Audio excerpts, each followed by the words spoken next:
रात का समय था। आसमान काले गरजते बादलों से ढका हुआ था। अचानक से मूसलाधार वर्षा शुरू हो जाती है। बीच बीच में बिजली की गड़गड़ाहट का शोर होता है। शहर से थोड़ी दूर एक कब्रिस्तान था जिस पर कुछ ज्यादा ही वर्षा गिरती मालूम हो रही थी। आसमानी बिजली बार बार कब्रिस्तान के नजदीक गरज के वापस चली जाती, मानो कोई उसे जमीन छूने से पहले ही ऊपर खींच लेता हो। अचानक से तेज धमाके के साथ बिजली उस कब्रिस्तान पर गिर पड़ी और धमाका इतना तेज था कि एक पल के लिए रात में भी दिन हो गया था। बिजली का करंट पूरी जमीन पर दौड़ने लगता है और कब्रिस्तान में बनी कब्रों में समा जाता है। बादल पूर्ण प्रभाव के साथ बरसते रहते हैं और तभी जमीन को फाड़ता हुआ एक कब्र से हाथ बाहर निकलता है। सड़े गले से उस हाथ पर जगह जगह घाव थे। एक एक करके कब्रिस्तान की सभी कब्रों में से वैसा ही हाथ निकलने लगते हैं। एक बार फिर से बिजली चमकती है और कब्रों को फाड़ते हुए उनमें दफन मुर्दे बाहर निकल आते हैं। उनको देखने मात्र से ही अज्ञात होता है कि वो जिंदा इंसान तो कतई नहीं है।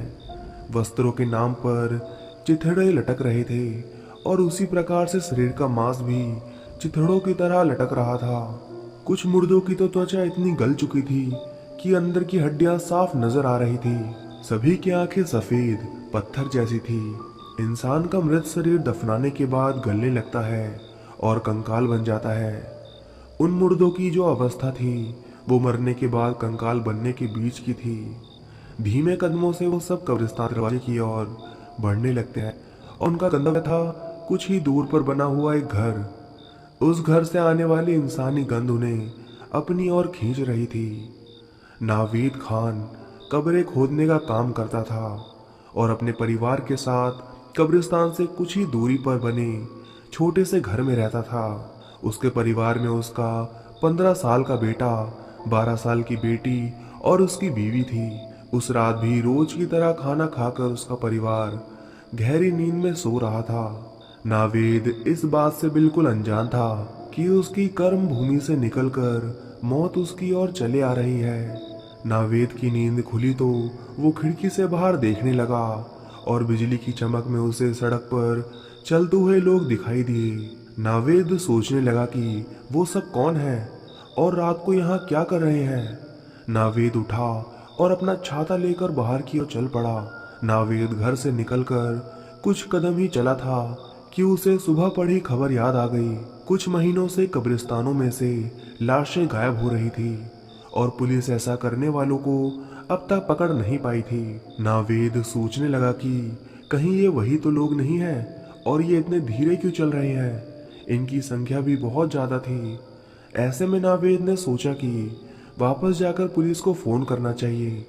तभी बिजली की जोरदार चमक से नावेद को उन सबके चेहरे दिखाई देते हैं जिन्हें देखकर उसकी चीख निकल जाती है और वो वापस घर की ओर भागने लगता है, लेकिन एक पत्थर से टकराकर गिर जाता है। तभी उसकी बीवी बाहर आ जाती है जो नावेद की चीख सुनकर जाग गई थी। क्या हुआ आपको? नावेद की बीवी सबीना उसके पास आ उसे खड़ा करने में मदद करती है, लेकिन तब तक वो मुर्दे उनके करीब पहुंच जाते हैं।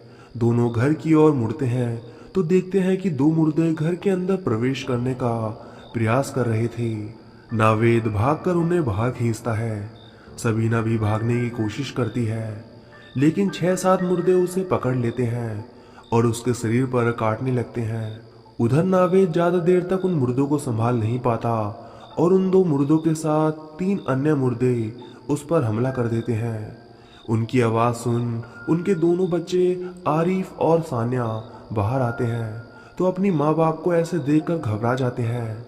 आरिफ भागकर अपनी माँ को बचाने की कोशिश करता है, लेकिन वो मुर्दे उसे भी पकड़ लेते हैं। सानिया दरवाजे के पास जड़ बने खड़ी रहती है और ये सब देखकर सहम जाती है। सानिया भाग जा यहाँ से। मुर्दों के झुंड में फंसा नावेद जब कुछ मुर्दों को सानिया की तरफ जाते देखकर कहता है, भाग जा सानिया। सानिया को वहीं खड़े देख नावेद फिर से कहता है और वो 12 साल की बच्ची सड़क पर दौड़ने लगती है। वो सब मुर्दे सानिया के परिवार को छोड़ उसके पीछे चल पड़ते हैं। रुद्र भारतीय एयरफोर्स का ऑफिसर था और रात की फ्लाइट से अपने शहर पहुंचा था। उसके मना करने के बाद भी उसकी पत्नी गौरी उसे लेने एयरपोर्ट चली गई थी। हाईवे पर गाड़ी तेजी से दौड़ रही थी। मैंने कहा था ना कि मैं कैब से आ जाऊंगा, रुद्र ने गौरी से कहा। मैं आपसे मिलने के लिए 2 और घंटे वेट नहीं कर सकती थी, इसलिए मैं खुद ही आ गई। पर अगर मुझे पता होता कि आपको मेरा आना अच्छा नहीं लगेगा तो मैं ना ही आती, गौरी ने मुरझाया हुआ चेहरा बनाते हुए कहा। ये आप कैसी बात कर रही हैं? भला मुझे क्यों बुरा लगने लगा? मैं तो इसलिए मना कर रहा था ताकि इतनी रात गए आपको परेशानी ना हो।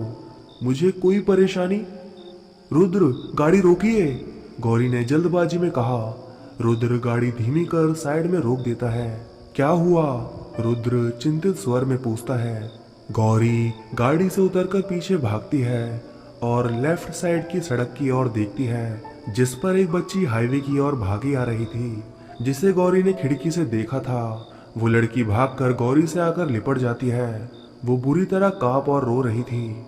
रुद्र भी उनके पास आ जाता है और दोनों उस लड़की को चुप कराते हुए उससे सवाल करने लगते हैं कि उसे क्या हुआ है।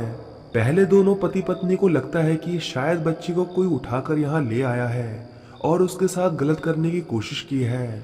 अम्मी, अब्बू, भाई, हाफते हुए टूटे फूटे शब्दों में वो उस ओर इशारा करते हुए कहती है, यहाँ से वो भाग कर आई थी।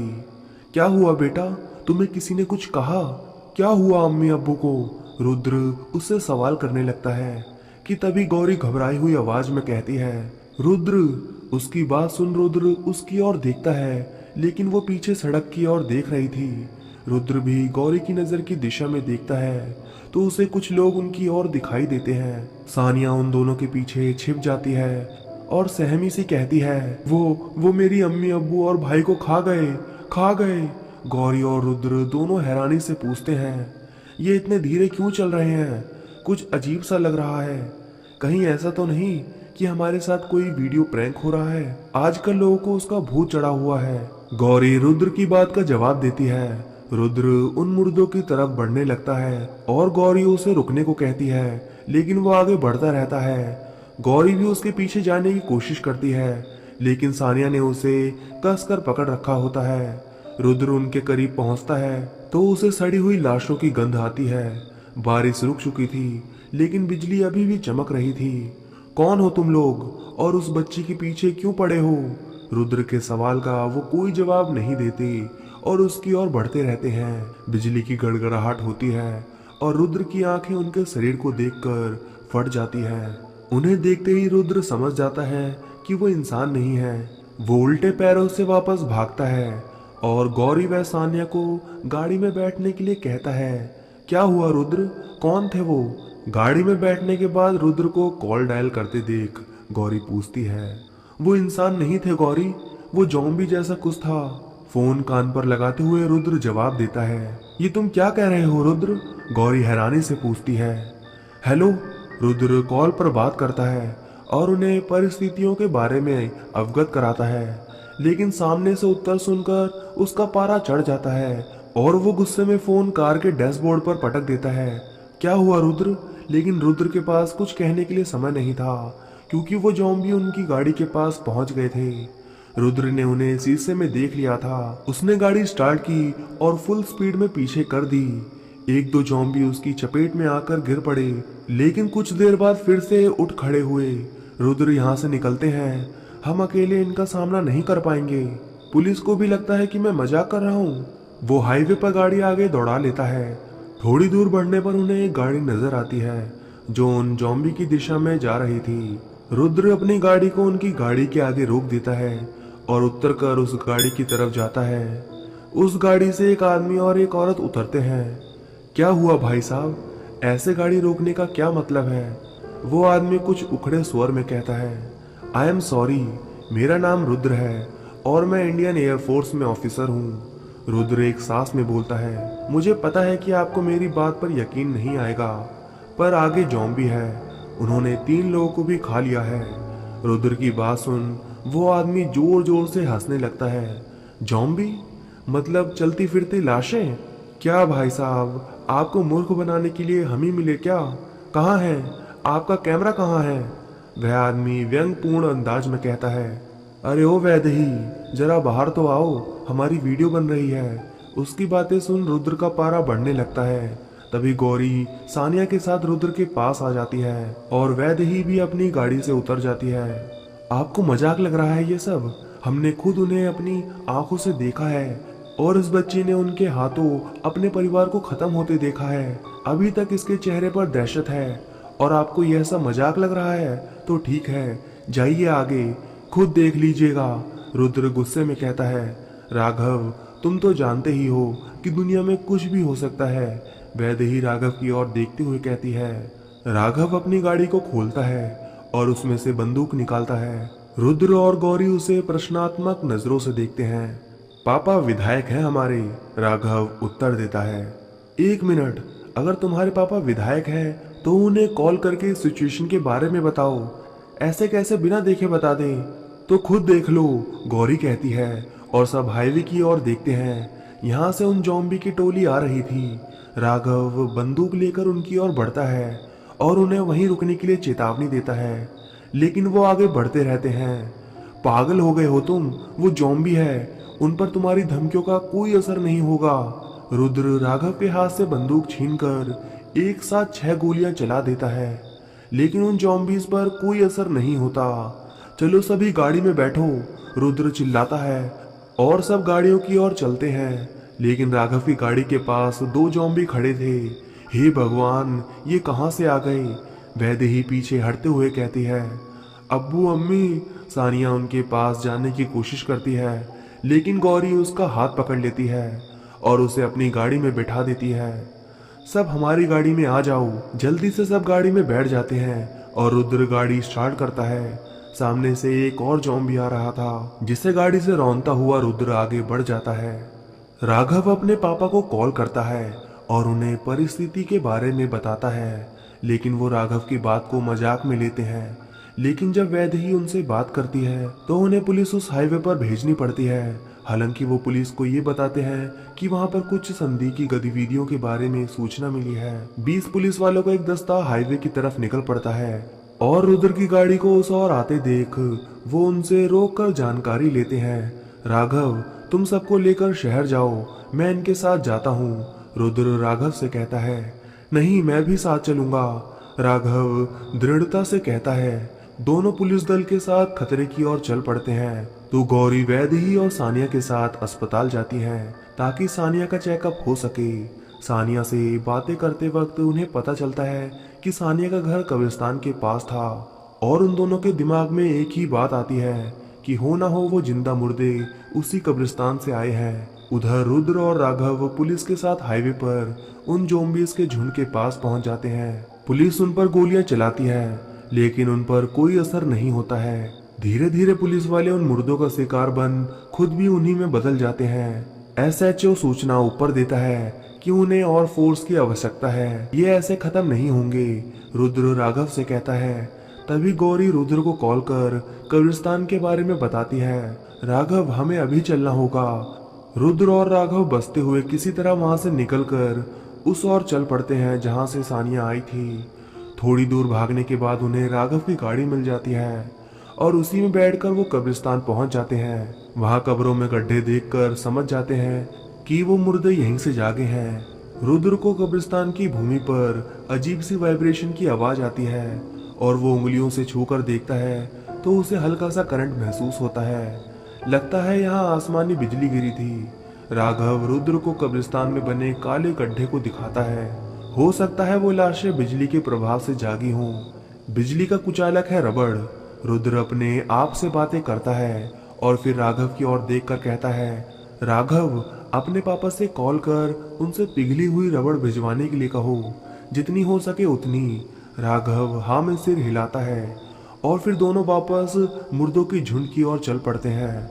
वहां पहुंचकर देखते हैं कि लगभग सभी पुलिस वाले संक्रमित हो चुके थे। उनमें से कुछ पुलिस वाले पेड़ों पर चढ़े हुए थे और SHO पुलिस की गाड़ी पर चढ़ा हुआ था, जिसे मुर्दों का झुंड पलटाने की कोशिश कर रहा था।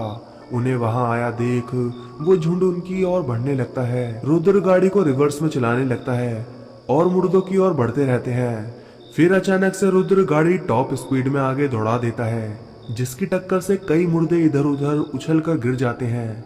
रुद्र एसएचओ की गाड़ी के पास अपनी गाड़ी रोक लेता है और वो कूदकर उनकी गाड़ी में बैठ जाता है। जब तक मुर्दे खुद को संभालते पेड़ों पर चढ़े, दो अन्य पुलिस वाले भी आकर गाड़ी में बैठ जाते हैं। रुद्र गाड़ी को आगे भगाता रहता है। रास्ते में उसे एक गड्ढा दिखाई देता है, जिसकी गहराई लगभग 4 फीट थी। रुद्र गाड़ी उस गड्ढे के किनारे पर रोक देता है और सबको अपना प्लान बताता है।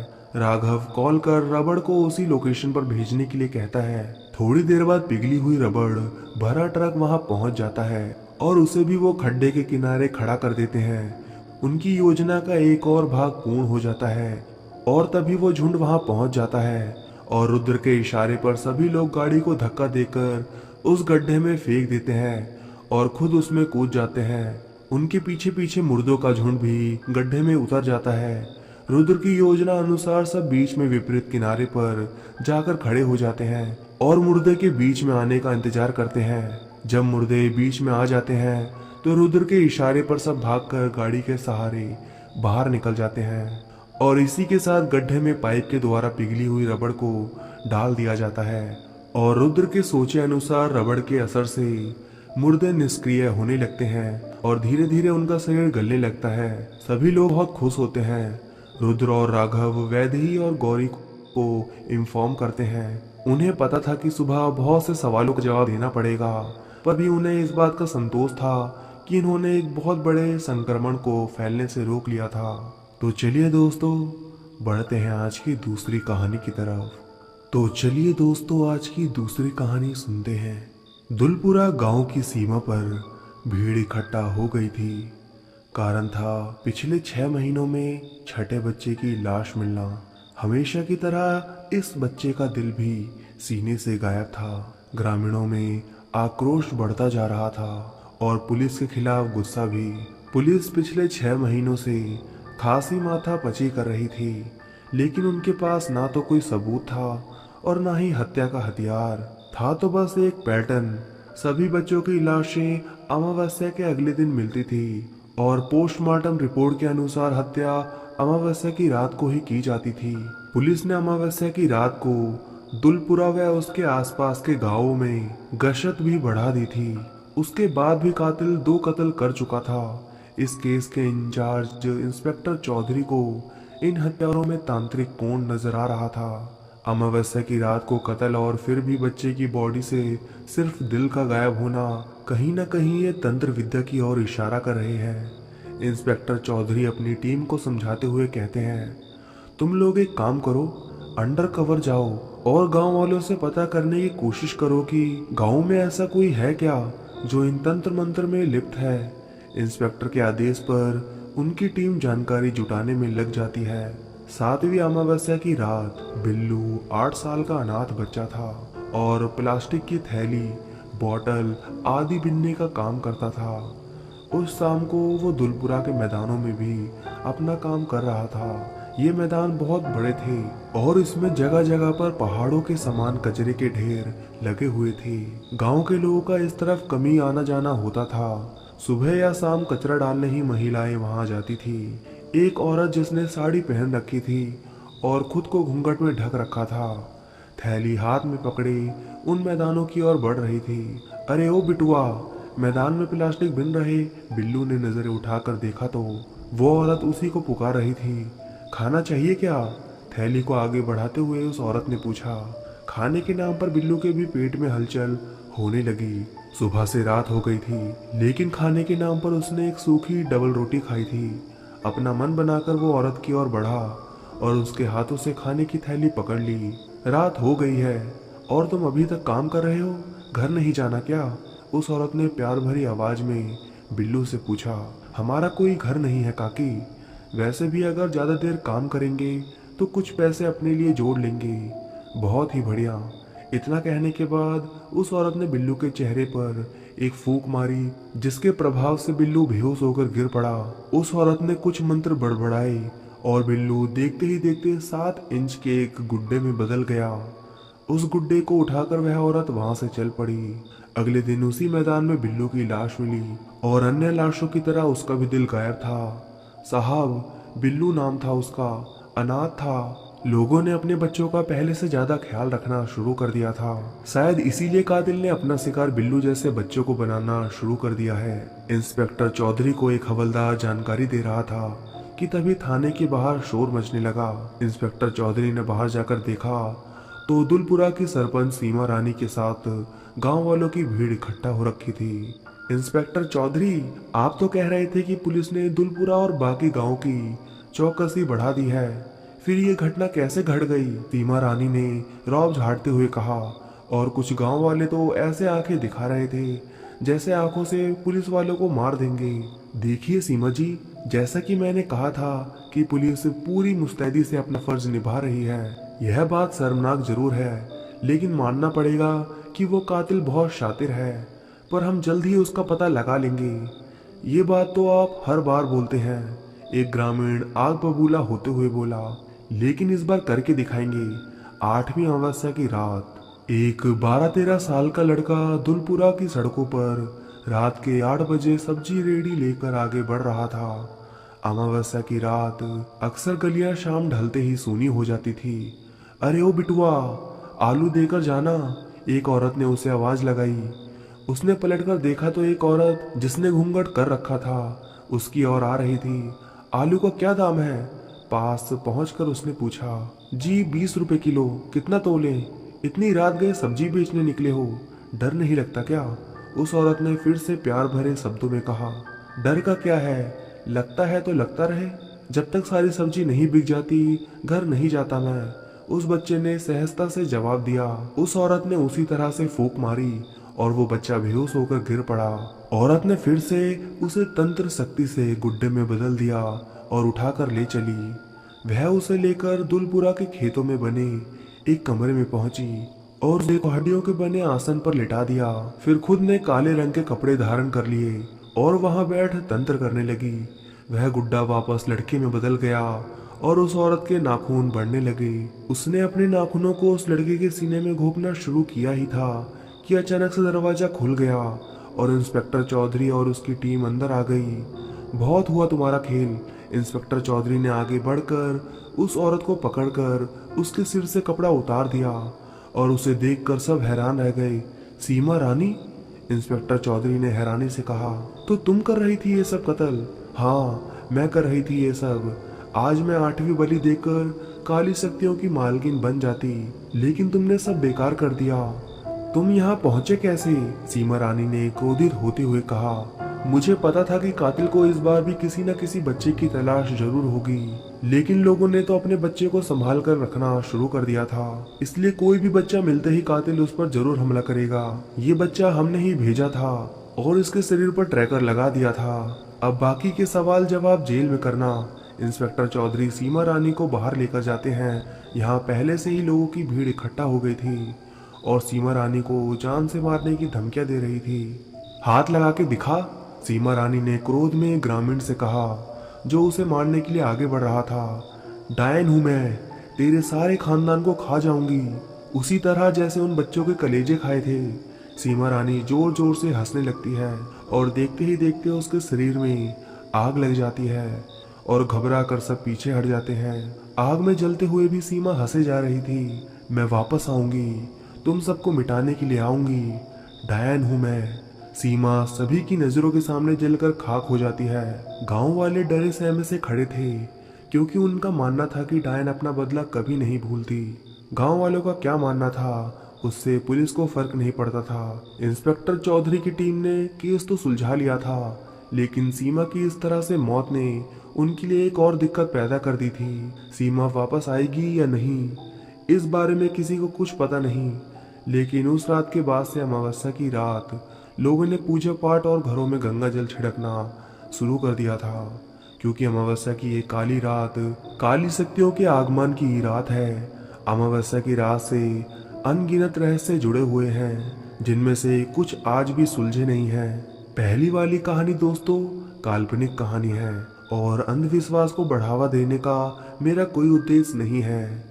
तो दोस्तों, अगर आपको आज की दोनों कहानी अच्छी लगी हो, अगर आप भी मुझे अपनी कहानी भेजना चाहते हैं, तो डिस्क्रिप्शन में दिए गए व्हाट्सएप नंबर पर आप मुझे अपनी कहानी भेज सकते हैं। तो मैं आप सभी से मिलता हूँ कल रात।